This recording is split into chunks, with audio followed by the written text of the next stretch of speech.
Dios les bendiga.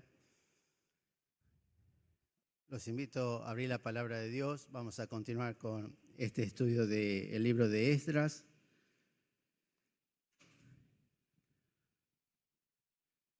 Hoy vamos a ver el capítulo 2.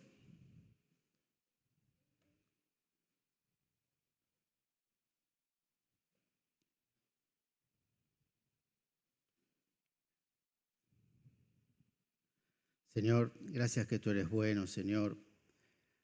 Gracias porque hemos sentido tu presencia en la apertura, en la alabanza, Señor, en la ofrenda, Dios mío. Hemos sentido que ya tú nos has hablado en nuestros corazones.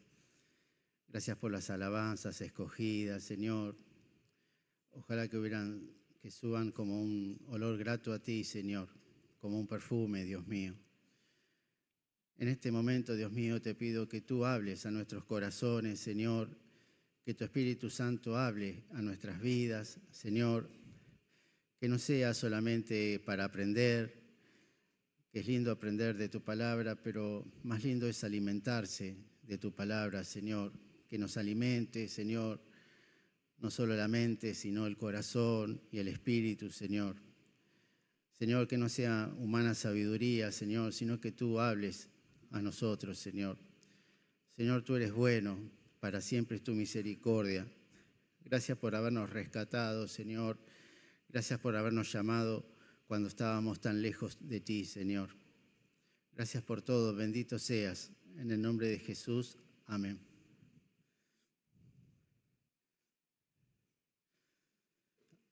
Amén.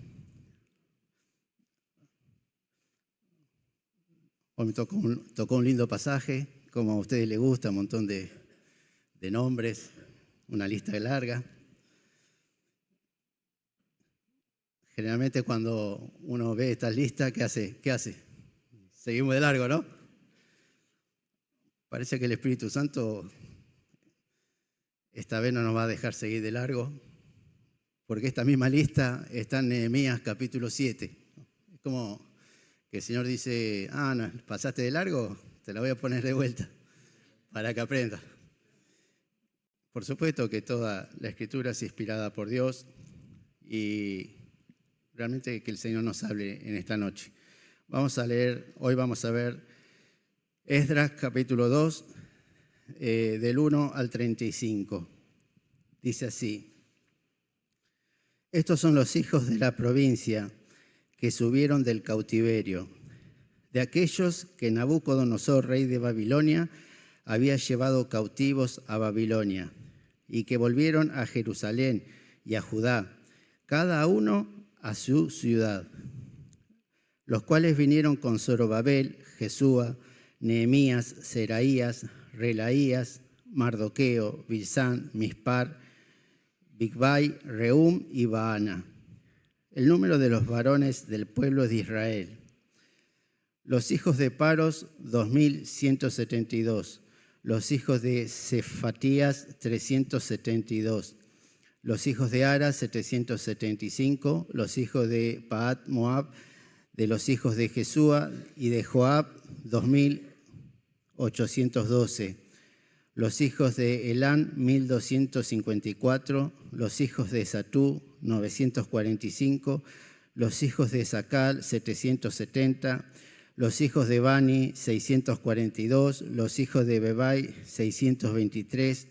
Los hijos de Asgad, 1222. Los hijos de Adonicam, 666. Los hijos de Bigvai, 2156. Los hijos de Adín, 454. Los hijos de Ater, de Ezequías, 98. Los hijos de Besal, 323. Los hijos de Jora, 112. Los hijos de Jasún, 223. Los hijos de Gilbar, 95. Los hijos de Belén, 123. Los varones de Netofá, 56. Los varones de Anatot, 128. Los hijos de Asmavet, 42. Los hijos de Kiriat Jeatim, Cafira y Berot, 743. Los hijos de Ramat y Jeba, 621. Los varones de Micma, 122. Los varones de Betel y Ai, 223, los hijos de Nebo, 52, los hijos de Magis, 156, los hijos del otro Elam, 1254, los hijos de Arim, 320, los hijos de Lod, Hadid y Ono, 725, los hijos de Jericó, 345, y los hijos de Senaat, 3630. Esto lo tengo que aprender de memoria para el domingo que viene, Bueno, vamos a comenzar. Hermanos, cuando hicimos esas introducciones que estuvimos haciendo con anterioridad, esas 8 introducciones y después fue la introducción del libro de Esdras, vimos cómo el pueblo de Dios pasó desde la nada al apogeo y después de nuevo del apogeo con Salomón, David, o sea, cuando llegaron a lo sumo, la decadencia y hasta llegar hasta la deportación, ¿no? Vimos todo. Y me acuerdo en la última vez que me tocó a mí o a Esteban, anterior a mí, cuando veíamos el pecado de Israel, ¿no? ¿Se acuerdan?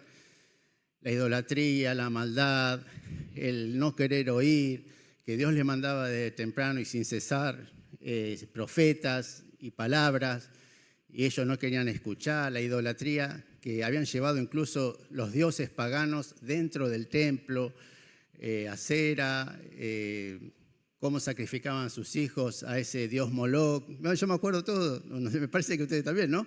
Que bien que lo dio Esteban. Y bueno, y justo mi último mensaje se llamaba Tierra Arrasada, o sea, boom, cuando Dios se lo llevó, cuando fue el punto final, la gota que rebalsó el vaso, se lo llevó a todos, ¿no? Entonces, a uno nos queda como, bueno, ahora, ¿qué va a pasar? Y lo que quiero que en la mente de ustedes, al ver el libro de Esdras, que entendamos todo, que ese pueblo que se fue no es el mismo que el que vino. Que ese pueblo que se fue, físicamente, por las edades, por los años que duró la deportación, no fue el mismo que regresó, sino que fueron sus hijos y sus nietos, ¿sí? Quiero que, porque a veces uno ya los mira con rabia, sí, se lo merecen, pero estos eran los hijos. Imagínense que para el exilio, que duró aproximadamente 70 años, en el exilio fue en 3 etapas, ¿sí? Primero el reino del norte, en 2 etapas, después el reino del sur, ¿sí? Pero si tomamos en cuenta de cuando cayó el último, el reino del sur, Judá, ¿no? Cuando destruyeron el templo y cuando se lo llevaron, de ahí hasta volver, pasaron no menos de 50 años, entre 50 y 70 años. Entonces, tengan en cuenta, alguien que tenía 40 años, y estoy hablando desde el último, pero eso se empezaron a ir 20 años antes con el reino del norte, ¿me entienden? O sea, el que fue el primero en irse con Israel, y bueno, si tendría 10 o 20 años, ya no le daba la edad para volver, 70 años después, ¿sí? Entonces, Esdras es un pueblo distinto al que nosotros tenemos la rabia, fueron malos, fueron idólatras, fueron esto. No, eran los hijos, ¿sí? Los hijos que eran, a lo sumo tendrían 10 o 15 años los que volvieron. Y fíjese que los que lloran el día que hicieron las bases del templo, vieron que dice que los viejos lloraban y los jóvenes contentos y que había una confusión entre los gritos y los lloros. ¿Por qué dice en la base? Porque el templo se tardó casi 20 años en construir. O sea, ni llegaron esos viejos hasta que se termine el templo. Por eso lloraban en la fundación. Era lo último, porque tendrían 70, 80, 90 años los que lloraban. y quizás salieron cuando tenían 10 o 15 años, ¿me entienden? Entonces nosotros tenemos que mirar a Esdras como un pueblo que es lo más parecido a la iglesia. Un pueblo que, como leyó ayer, el domingo pasado el pastor, dice que Dios puso en el corazón de ellos ese que revivió su espíritu, o sea, el nacer de nuevo, ¿me entienden? Ellos los que vienen, fueron personas llamadas por Dios, como una iglesia. Dice capítulo 1, versículo 5, entonces se levantaron los jefes de las casas paternas de Judá y de Benjamín, y los sacerdotes y levitas, todos aquellos cuyo espíritu despertó Dios. Todos aquellos cuyo espíritu despertó Dios para subir a edificar la casa de Jehová, la cual está en Jerusalén. ¿Sí? Eso es una iglesia, lo más parecido a una iglesia, ¿me entienden? Un pueblo que Dios despertó.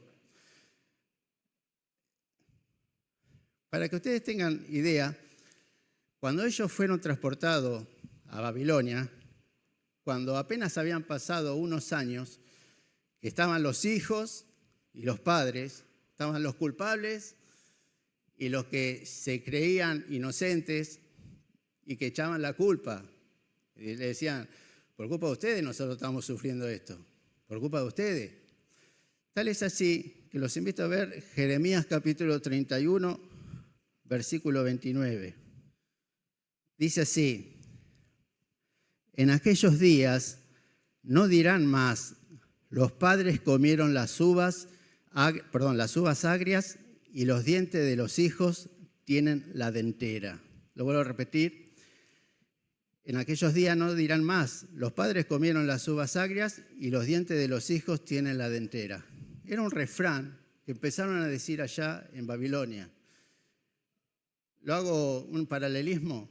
Es como que digan, y los padres comieron los chocolates y los hijos tienen la carie. ¿Me entienden? Los padres se portaron mal, los hijos están sufriendo las consecuencias. ¿Me entienden? Era un dicho así. Los jóvenes, los que empezaron con este refrán, al final por lo que hicieron ellos, ahora nosotros tenemos que pagar. Y pasa muchas veces. Primero quiero ver esta situación, ¿no? Qué feo cuando el papá o la mamá ven que sus hijos están sufriendo las consecuencias de lo que ellos hicieron. Qué castigo y qué disciplina, ¿no?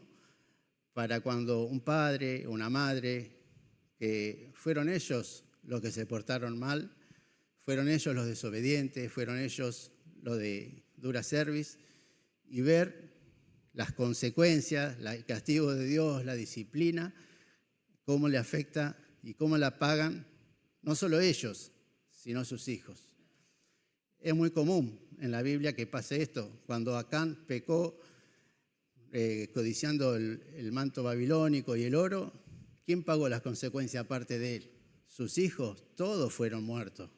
Cuando David pecó, murió un bebé, el hijo de Betsabé, su hijo.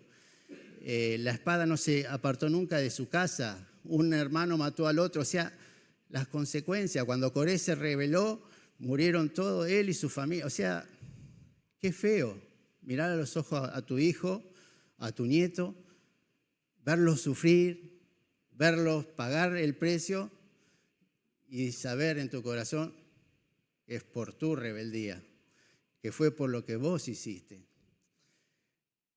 Lo sabían los padres, lo sabían los hijos. Los hijos que decían, los padres comieron las uvas agrias, los hijos tienen la dentera. Los padres, mire qué parecido a lo que pasó en la época de Jesús. Mateo capítulo 23, versículo 29.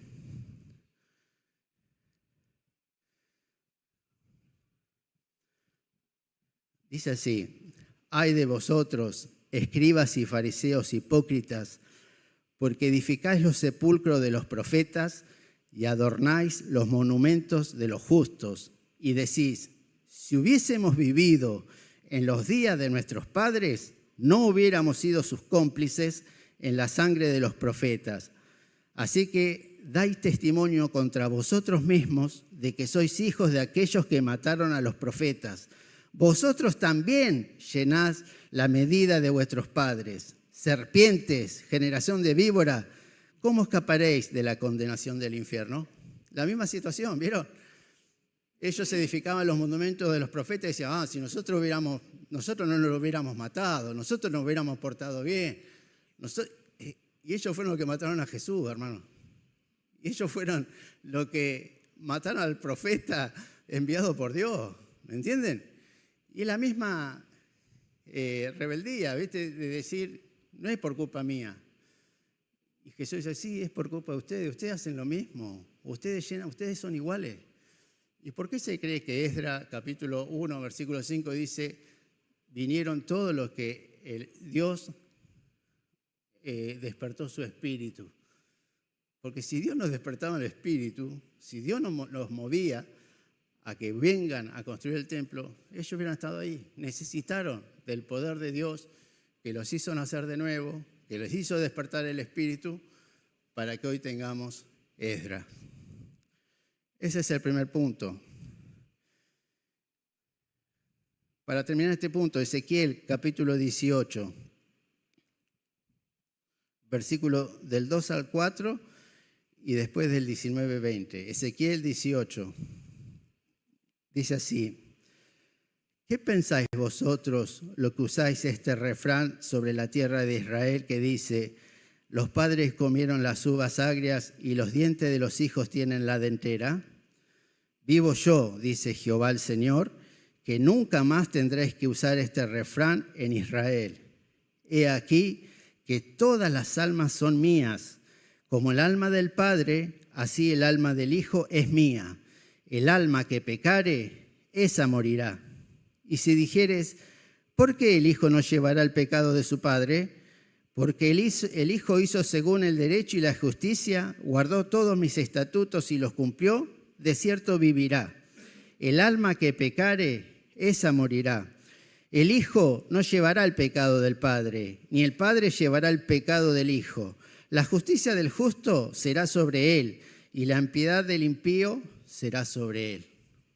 Es como que Dios quiere zanjar ese refrán y esa discusión. Y Dios está diciendo, no, paren con este refrán. El alma que pecare, esa morirá. Es como cuando nosotros decimos, por culpa de Adán y Eva tenemos que trabajar, tenemos que sufrir, la culpa es de Adán y Eva. ¿Y vos? ¿Qué pasa? ¿Vos te portás bien? ¿Vos nunca pecaste? Bueno, nosotros estamos igual, no somos tan distintos. ¿Me entiendes? Por culpa de Adán y Eva tenemos que sufrir. ¿Y nosotros cómo nos portamos? Entonces Dios dice, pará un poquito. Yo voy a juzgar a cada uno por su pecado. Al Padre lo voy a juzgar por el pecado que cometió y al Hijo por el pecado que cometa. Si alguien se porta bien, si alguien es justo, si alguien anda en mis caminos, recibirá la paz y lo que anhela. El alma que pecare, esa morirá. Y punto. Y ahí terminó la discusión según Dios. Volvió la discusión en la época de Jesús y volvió a decir lo mismo. Ustedes llenan la medida igual que sus padres. Ustedes son iguales, son una serpiente. Lo mismo, hermano. Porque hermanos, somos malos, hermanos. Porque nadie da la talla de lo que Dios quiere de nosotros. Porque nadie es bueno ante los ojos de Dios. Porque Jesucristo le dijo, ¿cómo ustedes siendo malos pueden dar buenas dádivas a sus hijos? O sea, el concepto de Dios es, ustedes son malos. ¿Cómo ustedes siendo malos? Bueno, eso es lo que piensa de nosotros. Por eso, Dios, movido a misericordia, nos hace nacer de nuevo y cambia nuestro corazón de piedra y pone en nosotros un corazón de carne para que nosotros veamos cuán malos somos, nos arrepintamos, nos postremos ante los pies del Señor, pidamos perdón, clamemos una vez que vemos la luz de Él y así alcanzamos la salvación, porque Él primero cambia nuestro corazón. Segundo punto, antes de empezar con esto, dice capítulo 2, versículo 1. Estos son los hijos de la provincia. Estos son los hijos de la provincia que subieron del cautiverio. Hermanos, otra situación que quiero describir. O sea, la primera situación es, no le tengamos rabia, no son los mismos, estos son otros, estos Dios los hizo nacer de nuevo, estos dejaron todo, quizás en Babilonia tenían todo, quizás ya estaban acomodados, quizás estaban bien, y ellos lo dejaron todo. Hermanos, el venir ya con esta genealogía, venir con este comprobante, yo pertenezco a tal familia, yo pertenezco a tal provincia, yo pertenezco acá, eran que ellos estaban pensando en volver. Eran que ellos se estaban preparando para este regreso. Ellos estaban haciendo como dice Hebreos, estaban viviendo como peregrino y extranjero en donde estaban. ¿Me entienden? Entonces, por eso cuando lo vemos en una lista, es porque Dios no se olvida de nada. Dios no se olvida que esta gente que vino, que hicieron 4 meses de caminata, lo que sea, para venir a construir el templo de Dios a una tierra donde estaba todo arrasado, lo dejaron todo para venir a construir el templo, para volver a construir la ciudad. Lo dejaron todo. ¿Me entienden? Entonces, no lo miremos con malos ojos, miremoslo como personas a las que Dios llamó y que lo dejaron todo en Babilonia y se vinieron al llamado de Dios a cumplirlo. Van a ver de acá en adelante el esfuerzo de este pueblo, van a ver cuando se paran y cómo van a pelear también con el pecado, cómo van a tratar de ir a la palabra de Dios, cómo la palabra de Dios va a juzgar, todo como una iglesia, como una iglesia. Ahora, si ustedes leen el último capítulo de Segunda de Reyes, van a ver, que lo hemos leído, que a lo último, cuando ya Dios se cansó, cuando los deportó a todos, dice que dejó a los pobres ahí en Judá, en Jerusalén. Los pobres se quedaron y todos los demás fueron llevados y transportados a Babilonia. Dentro de... entonces hay 2 grupos, uno que se quedó, que eran muy pobres, y otros que fueron a Babilonia. Los que se quedaron de este lado, ¿qué hicieron? Eran pobres, se mezclaron con los asirios, se transformaron también en samaritanos. ¿Se acuerdan cuando un rey quiso a un pueblo mundano aplicar la ley de Dios y enseñarle? Se mezclaron y fueron a las casas vacías y fueron a sus ciudades y la empezaron a habitar, pero eran personas del pueblo de Dios que eran iguales que los que se fueron.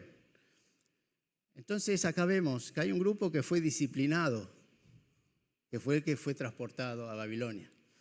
Hay uno que fueron los que sufrieron la disciplina y otro grupo que no sufrió la disciplina, se quedó ahí y siguieron mezclados y siguieron con su paganismo y siguieron haciendo y sirviendo a Dios como a ellos les parecía y siguieron mezclando en el corazón, ya no tenían más el templo, pero a Astaret con Jehová, a Moloc con Jehová, era lo mismo, y siguieron tal cual en su corazón como los que fueron llevados.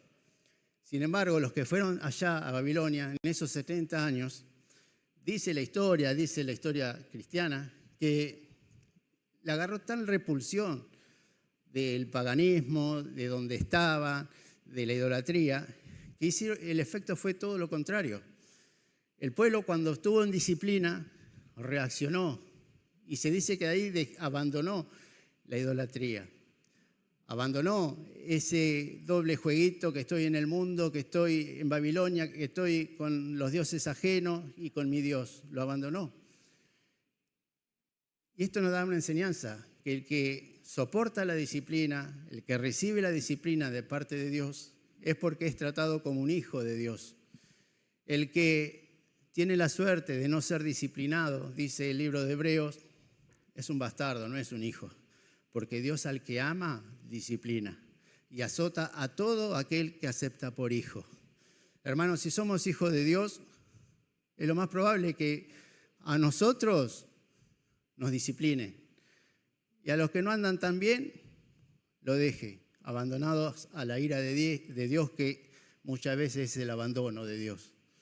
Hermanos, no te fatigues cuando eres castigado, no te fatigues cuando eres reprendido por el Señor, dice la palabra de Dios. No te fatigues, porque acá el buen pueblo, el pueblo que Dios llamó, fue el que sufrió la disciplina. 70 años. Si bien se quejaban, pero la sufrieron.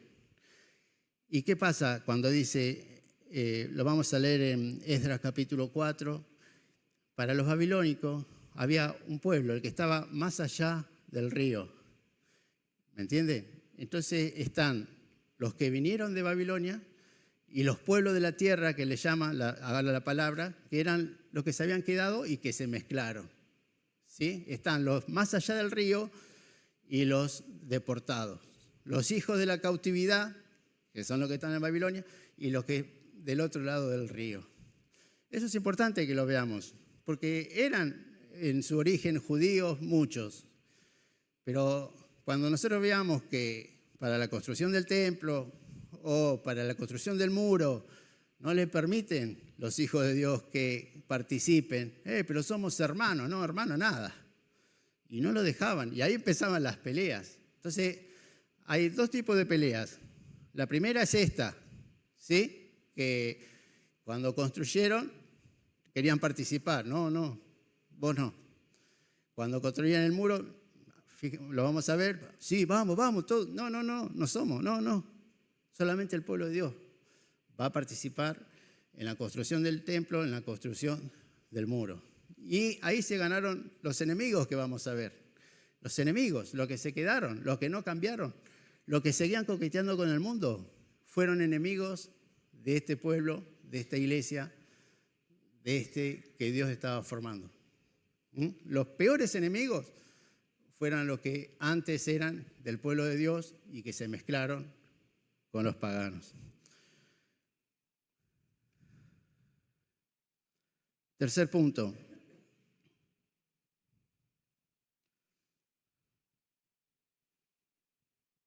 Dice Hebreos capítulo 6, versículos 10 y 11. Porque Dios no es injusto para olvidar vuestra obra y el trabajo de amor que habéis mostrado hacia su nombre, habiendo servido a los santos y sirviéndoles aún. Pero deseamos que cada uno de vosotros muestre la misma solicitud hasta el fin, para plena certeza de la esperanza. Porque Dios no es injusto para olvidar vuestra obra y el trabajo de amor que habéis mostrado hacia su nombre. Hermanos, si ahora acá vemos escrito en las palabras de Esdras y Nehemías esta gran lista, es porque Dios no se olvida de todos aquellos que dejaron todo para ir a cumplir con el llamado de Dios. Dios no se olvida. Entonces,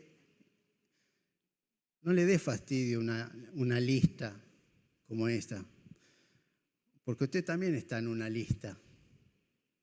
Tu nombre está escrito en los cielos. Tu nombre está escrito en el libro de la vida, ¿no? Y así como no te gustaría que cuando lean, Pablo Castro, ¿quién será este? Como no te gustaría, tengamos respeto, porque vamos a ver que mientras ellos tuvieron el llamado de construir ese templo, los hijos de Dios tenemos un llamado de construir este templo espiritual, que somos todos nosotros. Y mientras ellos hacían y iban a construir un templo material, vamos a ver los pasajes que nos muestran que nosotros estamos construyendo un templo entre todos, los unos con los otros. Dice 1 de Pedro capítulo 2, versículo 5. Vosotros también, como piedras vivas, sed edificados como casa espiritual y sacerdocio santo, para ofrecer sacrificios espirituales aceptables a Dios por medio de Jesucristo. Efesios 2:19. Así que ya no sois extranjeros ni advenedizos, sino conciudadanos de los santos y miembros de la familia de Dios, edificados sobre el fundamento de los apóstoles y profetas, siendo la principal piedra del ángulo Jesucristo mismo, en quien todo el edificio, bien coordinado, va creciendo para ser un templo santo en el Señor, en quien vosotros también sois juntamente edificados para morada de Dios en el Espíritu. Hermanos, mientras ellos fueron llamados para ir a construir un templo, nosotros somos llamados para construir este templo. Hermanos, nosotros, cada uno de nosotros somos edificados y somos piedras vivas de un nuevo templo que es la casa de Dios, donde está la presencia de Dios. Hermanos, si el domingo que viene hacemos la reunión allá va a ser el templo de Dios. Y si lo hacemos en la esquina, va a ser en la esquina. Nosotros vamos formando el templo de Dios. Nosotros somos edificados como un templo. Y cada uno es una piedra viva en este templo. Apocalipsis 3:12, al que venciere, yo lo haré columna en el templo de mi Dios, y nunca más saldrá de allí. Y escribiré sobre él el nombre de mi Dios y el nombre de la ciudad de mi Dios, la nueva Jerusalén, la cual desciende del cielo de mi Dios, y mi nombre nuevo. Al que venciere, yo le haré columna en el templo de mi Dios. 2 Corintios 6, del 16 al 17. ¿Y qué acuerdo hay entre el templo de Dios y los ídolos? Porque vosotros sois el templo del Dios viviente, como Dios dijo, habitaré y andaré entre ellos y seré su Dios, y ellos serán mi pueblo. Por lo cual salid en medio de ellos y apartaos, dice el Señor, y no toquéis lo inmundo, y yo os recibiré. Hermanos, Lucas capítulo 10, versículo 20. Pero no os regocijéis de que los espíritus se os sujetan, sino regocijaos de que vuestros nombres están escritos en los cielos. Hermanos, nuestro nombre está escrito en los cielos.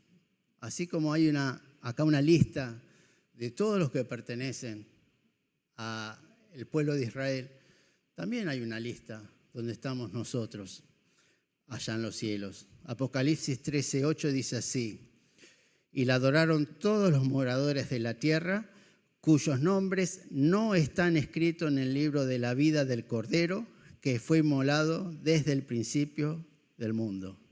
Apocalipsis 20 dice: y vi a los muertos grandes y pequeños de pie ante Dios, y los libros fueron abiertos, y otro libro fue abierto, el cual es el libro de la vida.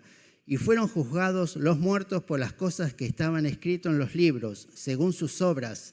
Y el mar entregó los muertos que había en él, y la muerte y el Hades entregaron los muertos que había en ellos. Y fueron juzgados cada uno según sus obras. Y la muerte y el Hades fueron lanzados al lago de fuego. Esta es la muerte segunda. Y el que no se halló inscrito en el libro de la vida fue lanzado al lago de fuego. Hermanos, esa es nuestra esperanza, que nosotros estamos escritos allá en los cielos, en una lista. A veces no estás en la lista de a un cumpleaños o en la lista de fútbol, que son 12, yo no quedé, o en esta lista o en la otra, y lloramos y nos amargamos, pero nuestros nombres están escritos en el libro de la vida, hermanos. Cuando nosotros cantamos, cuando allá se pase lista, ¿no?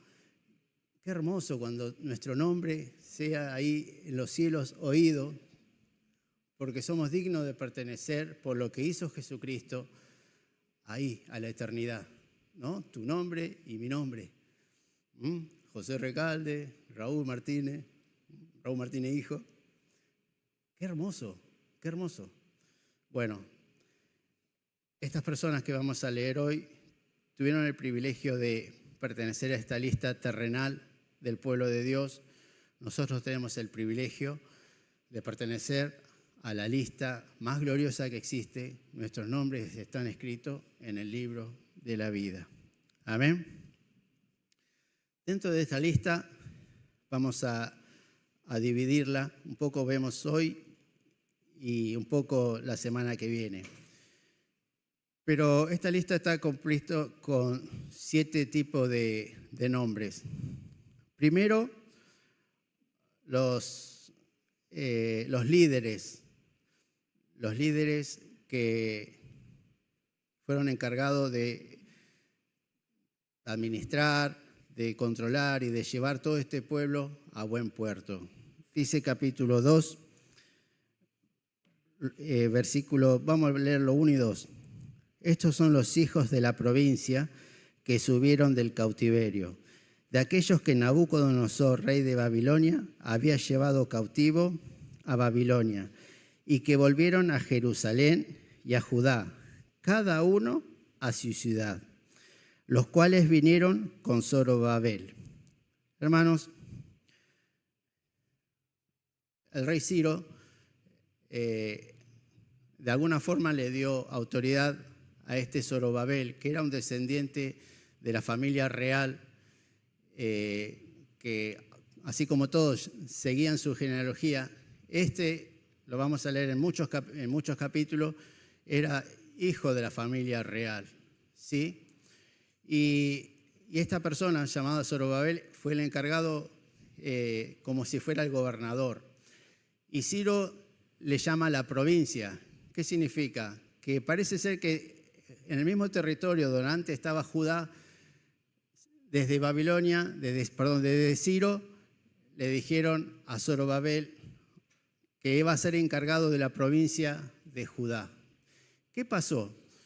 Viene y él en esa autoridad que le da el rey de Ciro, en esa autoridad que él iba a ser el gobernador, el que iba a dirigir, por supuesto, cuando llega a Judá se va a encontrar con los que se habían quedado, los mezclados con los asirios, los mezclados, pero él tenía el poder y las cartas que lo autorizaban a fundar la ciudad. Entonces, ahí empezó el primer desalojo, ¿sí? Todas esas casitas habitadas, dice que de los que vinieron de Babilonia, cada uno se fue a su casa y a su ciudad. Entonces, Dios fue acomodando, sacando lo que él no quería y poniendo al pueblo ahí. Ese es punto 1. Entonces, en el versículo 2 están estos que eran los encargados de administrar todo. Zorobabel, Jesúa, Nehemías. Este Nehemías no es el Nehemías que vemos después. Nehemías viene el que construye los muros, el que sale del copero del rey, para los que se acuerden. No es este Nehemías. Este llega 90 años después de este momento. También dice Seraías, Relaías, Mardoqueo. Tampoco este Mardoqueo es el Mardoqueo que todos conocemos en el libro de Esther. Bisán, Mispar, Bigvai, Reum y Baana. De estas listas, lo que el domingo que viene y en otro domingo vamos a poner la lupa va a ser en Zorobabel, que hablo poco hoy porque sé que hay todo un tema preparado, y Jesúa. Jesúa era un descendiente de los sacerdotes. En otros libros lo vamos a ver como Josué, cuando se refieren a Jesúa, cuando haya profecías, ¿sí? Como lo vamos a ver en detenimiento, no me quiero meter en un tema que ya otro hermano está preparando, pero de estos encargados, de estos primeros líderes, lo que más vamos a poner la lupa va a ser en Zorobabel, que es la parte como si fuera legal, la parte descendiente de los reyes, y Jesúa, que es la parte que desciende de los sacerdotes, ¿sí? Algunos comparan esto con la misión que tuvo Moisés con Aarón. Uno administraba, uno era el que gobernaba, y el otro era la parte espiritual, que fue Aarón, ¿sí? Ahora, de los versículos del 3 al 19, lo único que puedo decir interesante antes de terminar esta palabra es que todos están identificados con la familia de ellos, o porque es una familia fuerte presente o lo fue en el pasado. Y la diferencia entre, vieron ver los hijos de Paro, los hijos de... Bueno, y la diferencia que desde el versículo 20 hasta el 35, no se podían, por lo que estaba escrito, ubicarlos por la familia. ¿Me entienden? No puedo decir, pertenece a esta familia, pertenece a esta otra familia. Pero sí se los identificaba que venían de una ciudad, ¿sí? Estos vienen de Jai, estos vienen de Belén, estos vienen de... ¿Me entienden? Primero se identificaron a los que pertenecían a una familia. Después, a los que pertenecían a un grupo. Después se identificaron a los sacerdotes, a los levitas. Y eso era muy importante, porque no cualquiera podía ministrar cuando el templo esté edificado. No cualquiera, tenías que mostrar realmente que eras un levita, realmente tu genealogía. Después venían los siervos del templo, y así lo vamos a ir viendo. Y a lo último vamos a ver los sin papeles, ¿no? Le llaman. Los que no tienen papeles, no se sabe el origen, no se sabe en dónde ubicarlo, pero sí se lo reconoció siempre como parte del pueblo de Dios. Lo comparo con mi iglesia, porque uno no puede dejar de comparar, ¿no? Y sí, en la iglesia pasa lo mismo, ¿no? Hay personas que están identificadas con la familia Serrano, sí, de la familia de los Martínez, son pocos los Martínez, ¿no? La familia de Vera, ¿no? Y hay otras veces que se le identifican por la ciudad, ¿de dónde vienen? Sí, los que vinieron de Balcarce, los que vinieron de la iglesia de San Miguel, los que vinieron, ¿de dónde vienen? ¿No? Y hay otros que no tienen así familia, como decir, ni familia, ni no se sabe de dónde vienen, pero Dios los llamó, están haciendo historia en el pueblo de Dios y pertenecen al pueblo de Dios, pertenecen, ¿no? Y eso son lo más lindo, porque es como dice la palabra, los que Dios añadió a su iglesia, los que Dios añade, ¿sí? Pero miren qué interesante, que por más que vos pertenecías a una familia, por más que vos pertenecías a una ciudad, no hubieras estado en ese lugar si Dios no te hubiera despertado tu espíritu. Porque muchos se quedaron en Babilonia, muchos se quedaron conforme en el mundo cuando Dios los llamaba. Muchos, cuando recibieron el mensaje, se quedaron. Sin embargo, otros, porque el Espíritu de Dios los revivió, aceptaron dejarlo todo. Parecido a Pedro, ya hemos dejado a padre, hijo. No hay nadie que no haya dejado padre, hijo, hermanos por el reino y no reciba 100 veces más y después la vida eterna, ¿no? Y ellos son los que formaban este pueblo. Hermanos, mírenlo a este pueblo con buenos ojos, no lo miren ahí enojado, miren a una iglesia que Dios fue formando y los avatares que va a tener este pueblo por querer hacer la voluntad de Dios y cómo en algún momento se va a tener que parar, va a haber pecado y lo va a tener que resolver con la palabra de Dios. Es interesantísimo. Lo único que quiero en esta noche, que miremos al libro de Esdras, como no con esa rabia que nosotros hicimos en la introducción, sino como este pueblo que se decidió a obedecer el llamado del Señor. Amén. Dios les bendiga en esta noche. Invito al pastor que va a continuar.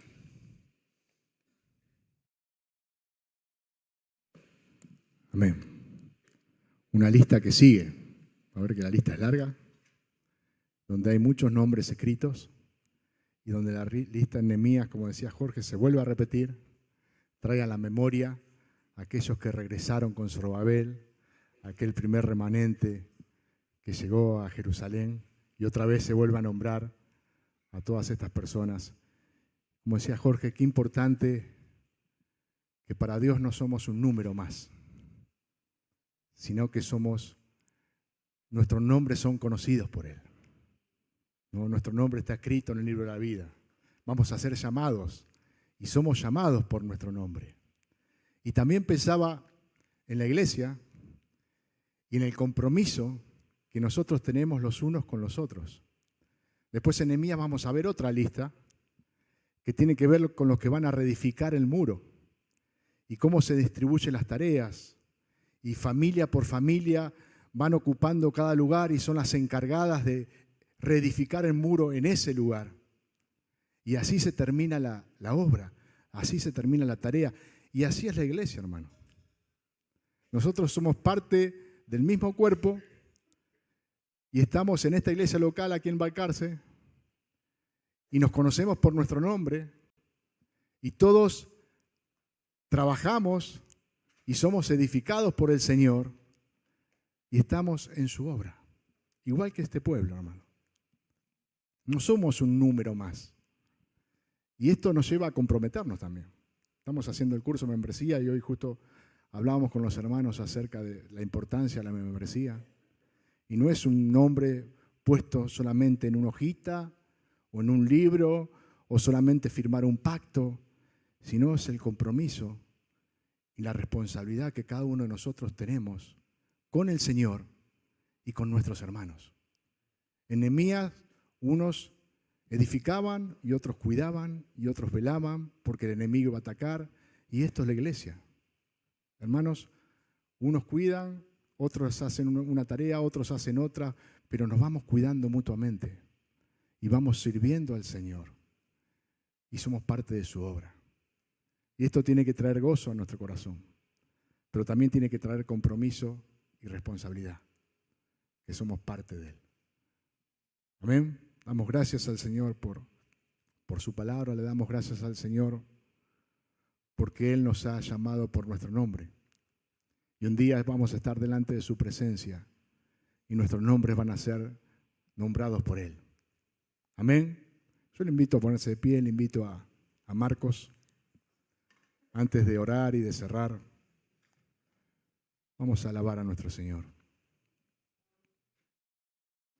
Dios ha sido bueno con nosotros. Dios es bueno con nosotros. Él muestra su bondad, su misericordia cada día, hermano. Hemos visto cómo Dios despertó el espíritu de estos hombres para que volvieran a Jerusalén, para que comenzaran a reconstruir el templo, para tener comunión con ellos. Y vez tras vez Dios despierta en nosotros. Él ha enviado su Espíritu que mora en nosotros y su Espíritu hace la obra en nuestra vida todos los días y nos lleva constantemente a Cristo. ¿Cuántas veces estamos mal, estamos alejados, estamos desanimados y es su Espíritu obrando en nosotros? Y es Él a través de su palabra despertándonos, guiándonos, fortaleciéndonos, consolándonos. ¿Cómo no agradecerle al Señor? ¿Cómo no buscar agradarle? Como escuchábamos al principio de la reunión, ¿cómo no considerar todo lo que Dios nos ha dado, nos ha provisto, ha hecho por nosotros y no tener un corazón agradecido hacia Él? Damos gracias al Señor por su obra. Hermanos, muchas veces los decimos, pero no es una frase hecha, sino que es una verdad, que si estamos en este lugar es por su gracia. Él nos dio vida cuando nosotros estábamos muertos en delitos y pecados. ¿Qué puede hacer un muerto? ¿Alguna vez vio un muerto haciendo algo? Nada. Y esa era nuestra condición espiritual. Muertos. Absolutamente nada podíamos hacer. Pero el Señor nos dio vida. Y por eso hoy estamos aquí. Todo le debemos a Él. Todo. Damos gracias al Señor. Y antes de orar, tenía un pedido de oración por Daniela Soler. Daniela Soler es conocida de nuestro hermano Jorge Coria, vive en Santa Fe. Ella conoce al Señor, pero está padeciendo una enfermedad, un cáncer de útero, así que para que estemos orando por su salud y para que Dios la fortalezca en este tiempo. Tenemos hermanos nuestros que también están padeciendo distintas enfermedades, afecciones. Sigamos orando por nuestros hermanos, por José Antonelli, por Marco Falón, por Anabela, por María Herrero, para que el Señor fortalezca sus vidas, ¿no? Para que en medio del dolor, de la aflicción, ellos puedan ver al Señor y puedan ser fortalecidos por Él. Amén. Oremos los unos por los otros. Hay hermanos que no están, algunos están enfermos. El frío a veces hace estragos. Hay hermanos que están sufriendo las consecuencias. No se olvide de orar por su hermano y que confiemos en la soberanía y el cuidado de nuestro Señor. Vamos a orar a Él. Vamos a darle gracias por esta tarde. Padre Santo, gracias te damos un día más, Señor. Gracias te damos porque tú nos has permitido congregarnos en este lugar. Como iglesia, como pueblo, como cuerpo tuyo, hoy estamos aquí, Señor. Estamos porque tú nos has convocado, porque tú nos has llamado y estamos gozosos de ser tuyos, Señor. Como dice tu palabra, estábamos muertos en delitos y pecados. No teníamos Dios, éramos, Señor, parias. Pero tú nos adoptaste, Señor, tú nos llamaste hacia ti. Tú nos diste vida y nos hiciste parte de tu pueblo, de tu reino. Nos adoptaste como tus hijos y hoy te pertenecemos a ti. Y es por eso que podemos estar en este lugar. Y podemos alabarte y podemos adorarte, podemos ofrendarte como lo hemos hecho y también podemos escuchar tu voz, Señor. Gracias porque tú nos hablas a través de tu palabra. Gracias porque tu palabra es alimento para nuestra alma, para nuestro espíritu. Porque necesitamos de ti, Señor. ¿Cuántas veces tu palabra nos confronta con nuestro pecado? ¿Cuántas veces tu palabra nos guía, nos corrige? ¿Cuántas veces nos fortalece? ¿Cuántas veces nos consuela? ¿Cuántas veces nos trae esperanzas? Y esa es tu obra en nosotros, Señor. Gracias porque no solamente nos redimiste, nos hiciste tuyos, sino que día tras día nos sigues cuidando, nos sigues guiando. Día tras día sigues obrando en nuestras vidas, en nuestros corazones. No nos has abandonado, Señor, sino que esa obra que has comenzado la sigues perfeccionando. Gracias te damos en esta tarde, Señor. Y ayúdanos en este lugar en el cual tú nos has llamado y nos has puesto, que podamos ser luz, Señor. En este barrio, en esta ciudad, que podamos mostrar que somos tuyos y que nuestra vida, Señor, que nuestro testimonio pueda reflejarte a ti, Señor.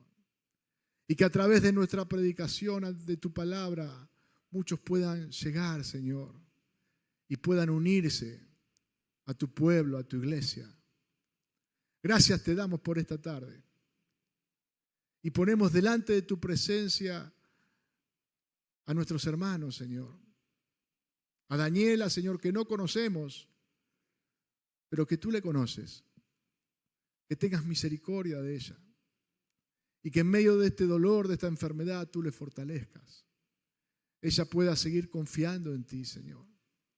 Te pedimos por nuestro hermano Marcos, por José Antonelli, por Anabela, por María Herrero, hermanos que sufren distintas dolencias, distintas enfermedades, que en el medio de su dolor tú seas su fortaleza, Señor. Que cuando haya tristeza, Señor, desánimo, tú seas el consuelo que ellos necesitan. Que puedan tener gozo, Señor, en todo tiempo y en toda circunstancia, porque tú se lo provees, Señor.